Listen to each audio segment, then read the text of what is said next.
Akhirnya saya dapat cuba try jadi minister. Nak jadi minister? Nak. Sebelum tu, mesti pandai mendekati golongan belia. Okay, let's go.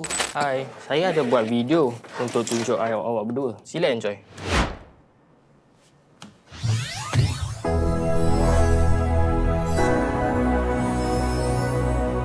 Saya takut yang my skills not gonna be relevant in the future. Jadi, with AI, kerja apa saya boleh buat? Buat bodoh.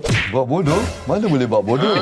Habis boleh buat apa, Prof? Isu yang sangat serius di mana kita tahu yang AI ini sedang meluas. Dengan adanya jawatan kuasa seperti youth mentoring oleh Mendaki, kita dapat menggembling tenaga untuk membangunkan golongan belia yang boleh mendapatkan peluang dan masa hadapan yang lebih baik. Dan dia boleh membangunkan keupayaan dan dia boleh tolong orang yang lain. Jangan in denial, okey? Kita support you tau. Kita support awak.